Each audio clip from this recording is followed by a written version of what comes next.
बात गल करांगे बॉर्डर की। टीकरी बॉर्डर ते शर्तां दे नाल रस्ता खुलिया। हालांकि 2 दिन तो लगातार उत्थे जेसीबी चल रही सी, किल्लां हटाईयां जा रही सन, सीमेंटेड बैरीकेड हटाए जा रहे सी, पर प्रशासन ते किसानां दे विचाले हुणे सहमति बनी है। सवेरे 7 बजे तो लैके रात 8 बजे तक जिहड़ा है टीकरी बॉर्डर खुला रहेगा। सिर्फ मोटरसाइकिल अते एंबूलेंस दे लई रस्ता जिहड़ा है वो खोलिया गया, क्योंकि शर्तां रखियां गई सी किसानां दे वल्लों। गड्डियां दी आवाजाही ते पाबंदी रहेगी, यानी कि उत्थों गड्डियां नहीं आ जा सकणगियां। सो किसानां दी प्रशासन ते कारोबारियां दे नाल मीटिंग हुई है, जिस दे विच सहमति बनी है। और खास तौर ते जेकर खदशियां दी गल करिए किसानां दी, तां इह सीगे कि असीं इत्थे बॉर्डर ते बैठे होए हां तां साडी सुरੱਖਿਆ दे लिहाज दे नाल फिर जिम्मेवारी किस दी होएगी। जेकर सानू रात बरात कोई भी किसी तरह दी आच आउंदी है तां उसदी जिम्मेवारी किस दी होएगी। सो इह सारियां चीज़ां किसानां दे वल्लों अपने पक्ष दे तौर ते रखियां गईयां सन। जिस तो बाद मीटिंग हुई है कारोबारियां दे नाल, और मीटिंग दे विच सहमति बनी है सिर्फ मोटरसाइकिल और एंबूलेंस जिहड़ी इत्थों गुजर सकेगी, गड्डियां नूं इजाजत नहीं मिली है। संयुक्त किसान मोर्चे की मीटिंग तो बाद गड्डियां ते फैसला जिहड़ा है लैण दी गल कीती गई, यानी कि अजे फिलहाल दे लई कोई फैसला नहीं होया, पर अगे हो सकता है। कुल मिला के जेकर गल की जाए Tikri border, Ghazipur border, Singhu border, ये बॉर्डर ते जिहड़े ने वो किसान बैठे हुए ने। और जदों थोड़े समय पहला सुप्रीम कोर्ट दे वल्लों सवाल जवाब दे विच कहा गया सी कि किसान सिर्फ ते सिर्फ धरना ला सकते हैं पर किसी दा राह नहीं रोक सकते। उस तो बाद किसानां दा तर्क सी कि असीं किसी दा राह नहीं रोकिया, जेकर राह रोकिया तो बैरीकेड ला के दिल्ली पुलिस ने राह रोकिया। उस तो बाद दिल्ली पुलिस दे वल्लों कार्रवाई की जाण लग पई, जेसीबी आई, उस तो बाद सीमेंटेड बैरीकेड हटाए गए, पर फिर किसानां दे वल्लों इतराज जताया गया। उन्हां उस तो बाद सवाल चुके कि सुरੱਖਿਆ दे लिहाज दे नाल रस्ता किवें खोलिया जावे। फिर उस तो बाद मीटिंग हुंदी ते अज ये फैसला होया, हुण शर्तां दे नाल राह खुलिया। इस वक्त हम खड़े हैं देश की राजधानी दिल्ली की सीमा टीकरी बॉर्डर पर, जहां किसान आंदोलन की वजह से बंद रास्ते को खोलने का प्रयास किया गया है। ये रास्ता अब आधा अधूरा खुल चुका है, क्योंकि पूरी तरह से ये रास्ता नहीं खुला है।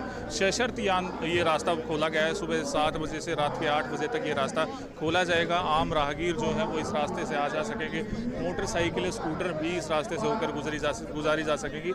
इससे ज़्यादा रास्ता नहीं खोला गया। हालांकि एम्बुलेंस को भी रास्ता दिया जाएगा, लेकिन इसके अलावा कोई इमरजेंसी व्हीकल यहाँ से होकर नहीं गुजर सकेगा। रात के समय रास्ता पूरी तरह से बंद रहेगा। दिल्ली पुलिस, हरियाणा प्रशासन और किसानों के बीच, उद्योगपतियों के बीच ये सहमति बनी है, क्योंकि उद्योगपति पिछले लंबे समय से परेशान थे, पहले कोरोना की वजह से और उसके बाद किसान आंदोलन की वजह से। अब तक करीब 28,000 करोड़ रुपए का नुकसान ये किसान जो उद्योगपति हैं वो झेल चुके हैं, और लगातार मांग की जा रही थी कि इन रास्तों को खोला जाए। इसके लिए सुप्रीम कोर्ट, हाई कोर्ट और मानवाधिकार आयोग का दरवाजा भी खटखटाया गया था, लेकिन अब ये रास्ता सशर्त खोल दिया गया है। प्रदीप धनखड़, न्यूज़ 18। फुट का रास्ता खोलने के लिए असी सहमति बन गई है। 2 व्हीलर लंघेगा, पैदल लंघेंगे, और ऑटो आएगा उधरले पासे सवारी तार के मुड़ जाएगा, इधर ऑटो आएगा इधर सवारी तार के मुड़ जाएगा।